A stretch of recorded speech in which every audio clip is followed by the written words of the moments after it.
여러분, 인민민주주의가 자유민주주의의 반대는 인민민주주의고, 그리고 공산주의의 반대는 자본주의 내지는 사유재산제, 이렇게 봐야 돼요.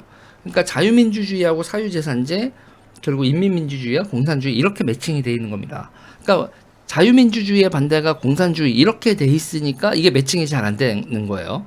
그러니까 자유민주주의의 반대가 인민민주주의인가, 인민민주주의가 뭐지? 공산주의하고 이게 다들 뭐야 이렇게 까닥까닥 이렇게 되는 건데, 여기서 여러분 간단하게 생각을 해보면 우리가 많은 분들이 사유재산제 하면 탐욕 아니야? 뭐 이렇게 생각을 하고 나쁜 거로 생각을 하는데, 이 근대적 사유재산제라는 거에서 첫 번째로 생각을 해보자고요.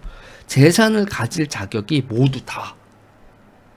여러분 이거 이게 민주주의의 시작입니다. 재산을 가질 자격을 모두에게 부여한다. 이게 옛날에는 여러분 노예의 신분, 농론이 뭐 이런 노예 신분에 있는 노빈이 노예 신분에 있는 사람은 재산을 가질 자격이 없는 거예요. 재산을 가질 자격이 없다라는 건, 그러니까 제도, 사유재산이라는 건 내 거라는 건 기본적으로 인간의 욕망의 기본적인 건데, 그걸 사회 제도적으로 존중을 안 해주는 거라는 세상이었다고요. 국가가 세금을 그냥 국가란 이름으로, 종교란 이름으로 세금을 왕창 뜯어가고, 계급이란 이름으로 양반이 노비 새끼가 좋은 거 가지고 다닌다 확 뺏어도 경찰이 출동해서 이 새끼야 이거 하지마, 이런 그런 개인 재산을 지켜주는 공권력이라는 것 자체가 없었다고요. 개인 재산을 뺏는 공권력은 있었어도. 그러니까 사유재산제라는 건, 근대적 사유재산제라는 건 기본적으로 모든 사람이 재산을 가질 수 있다. 이게 모든 사람이 재산을 가질 수 있고 이 재산권에 있어서 기본적으로 평등하다는, 이게 여러분 민주주의의 기본이에요. 모든 사람이 존엄해야 한다라는 그 사상이 발생하는 것도, 내 걸 뺏기지 않을, 모두 다 무언가 가질 자격, 존엄함을 가질 자격, 재산을 가질 자격이 모든 인간에게 있다. 모든 인간은 존엄하다라는 말이 그렇게 해서 나오는 겁니다. 이 근대 투쟁의 여정에서. 그러니까 이 근대적 사유재산제라는 것 자체는 그 사유재산을 가질 인간에 대해서 평등성을 부여하는 거기 때문에, 그 평등성을 부여하는 게 민주주의고, 이해가 되시죠? 그러면 그 사유재산의 형태가 있어야 될 거 아니에요. 사유재산의 형태도 등기부등본, 통장 계좌, 주식 계좌, 이런 계좌가 있어야 사유재산이라는 게 되는 거 아닙니까? 그리고 기본적으로 이런 게 있어야 사람과 만나서 주고받고의 계약 관계가 성립하잖아요. 그렇죠? 내가 무언가를 가지고 있고 무슨 권리를 가지고 있어. 나는 이런 걸 가지고 있어. 그렇다면 서로 교환한다. 계약이 나오잖아요. 그게 이제 그 근대적 사회계약론, 이런 얘기가 나오면서, 사회가 기본적으로 그렇게 스스로 결정할 수 있는, 그러니까 존엄하고 자기 재산을 가지고 있는 사람은 기본적으로 뭐를 할 수가 있냐면, 야, 너 어떻게 할 거야? 아유, 저희 주인님한테 물어봐야 돼요. 아유, 또 죄송합니다. 왜 이럴 때 충청도 사투리가 자꾸 나오지? 우리 주인님한테 물어봐야 돼요 라는 사람은 계약의 주체가 될 수 없죠. 그러니까 계약의 주체가 되기 위해서도 스스로 셀프 디시전, 스스로 자결. 셀프 디시전이 여러분 개인과 국가적 차원에서 되면 민족 자결주의라고 우리가 배웠던 국가 자결주의. 전 국가라고, 네이션을 국가라고 얘기를 해야 된다고 자꾸 주장을 하는데, 그걸 이제 민족 자결주의라고 우리가 배웠던 그 스스로 결정할 때 개인도 스스로 결정하고 이렇게 되는, 그래서 거래가 되고 개인과 개인의 관계가 스스로 결정을 할 수 있는, 그 결정에 있어서 어디까지 돼요? 내 목숨과 내 삶의 모든 거, 결혼을 하든 뭐를 하든 이런 것까지도 전부 다 주거 이전을 하든 종교를 뭐를 믿든 나와 관련된 일체의 것에 대해서 강제하지 말아라. 내가 결정한다. 종교의 자유, 거주 이전의 자유, 재산 처분의 자유, 기타 등등이 여러분 그렇게 형성이 되는 거예요. 거기서 그거에 대해서 여러분 권위 있잖아요. 그러면서 국가나 종교나 기타 등등의 권위를 개인의 아래로 두게 되죠. 그러면서 선언을 합니다. 모든 주권은 국민으로부터 나온다. 이게 여러분 자유민주주의인 거죠.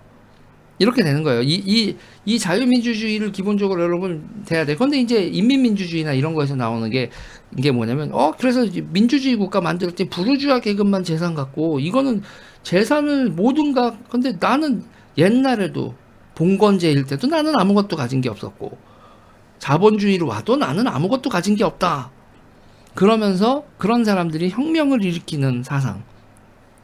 자본주의가 가지고 있는 게 특히 뭐예요? 그냥 일반적으로 가지고 있는 건 문제가 없는데 돈 버는 돈을 누군가가 가지고 있으면 그거는 따라잡을 수가 없다.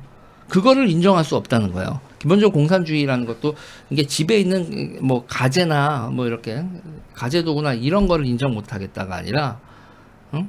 기본적으로 돈 버는 돈, 자본을 소유한 건 그건 자본을 가지고 있다는 건 계급이다. 그리고 유한 계급이라고도 얘기를 하고 뭐 여러 가지 사람들의 그 계급론에서도 나오는데 뭐 토지로 모든 부가 쏠린다 뭐 여러 가지 이론들이 있는데 그 중에서 이제 그 산업이 발달과 함께 그 생산 자본, 생산 수단, 생산 요소를 장악하고 있는 이 계급이 사회의 불평등의 기본 모든 것이다. 그러면서 인민들의 삶의 복지 후생 이런 개념이죠.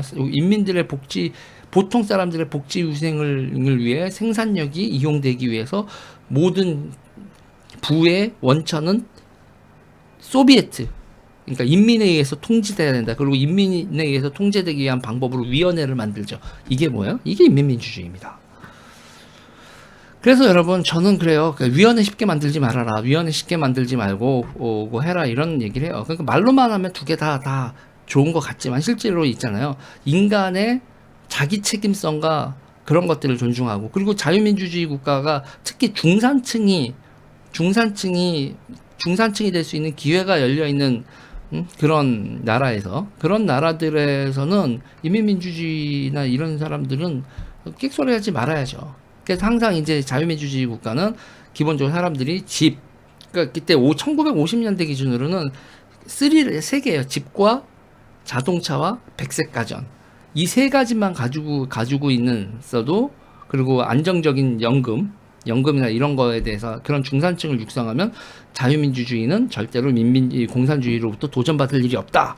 그런 사고 방식을 가지고 있었던 게 이제 미국의 냉전 시대 때 체제 경쟁이었죠. 그러면서 이제 일명 자산 소유 민주주의라는 개념이 생겨서 모기지론 같은 거 국가에서 정책적으로 모기지론을 만들어서 이거 네 거야. 그러면서 그 당시에 2년치 소득 정도면 집값을 막 하고 그래서 집을 대량으로 미국이 하면서 중산층의 시대 이런 걸 열죠. 그리고 중산층이 생기니까 사람들이 소비 여력이 생기고 그러면서 소비할 수 있는 거 그리고 여가를 즐길 수 있는 거 그러면서 이제 뉴욕 해수욕장에 여러분 옛날에는 해수욕도 부자들만 했었는데 갑자기 샤워 시설 만들고 그리고 화장실 같은 거 만들고 그러면서 누구나 다 즐길 수 있는 해수욕. 그러면서 뭐야 노동자들도 여행을 다닐 수 있고 유흥을 즐길 수 있어? 이러면서 그 유한 계급 한정적인 레저 클래스라고 하죠. 우리가 레저 한다고 하는 그 레저 클래스를 한정적이었던 유한 계급을 그런 것들을 여행 다니고 뭐 자동차도 타고 그런 노동 시간 줄여가면서 모두가 다 그렇게 자본주의 하에서 시장 경제 원리로 여가와 소유를 확대한 거. 그게 이제 민주주의의 승리의 결정적인 요인이었다고 보는 거죠. 근데 지금 다시 이제 국가가 통제하는 자본주의, 뭐 국가 통제 자본주의 뭐 이렇게 얘기하고 국가 독점 자본주의 뭐 이런 식으로도 얘기하는데 그런 권위주의적 형태. 개인의 결정보다는 국가가 알아서 결정을 하는 중국 보세요.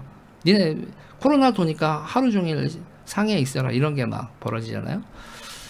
그런 식으로 일들이 벌어지는 그런 국가주의, 러시아나 민족, 우리의 정통 가치 뭐 그러면서 그리스 정교회, 러시아 정교회의 가치, 올소독스라고 하나요? 그런 거의 가치, 뭐 그리고 중국의 뭐 이런 식으로 전체주의 국가들이 나오면서 개인화되어 있고 그런 자유롭게 사는 그런 식의 국가들을 치고 있죠.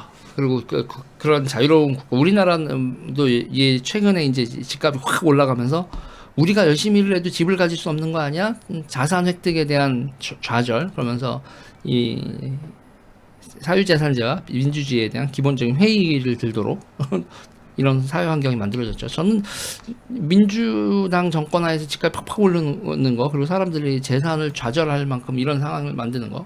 그리고 금융 세력에 깡패가 들어갔고 이런 거에 대해서 이 새끼들 되게 불쌍하네.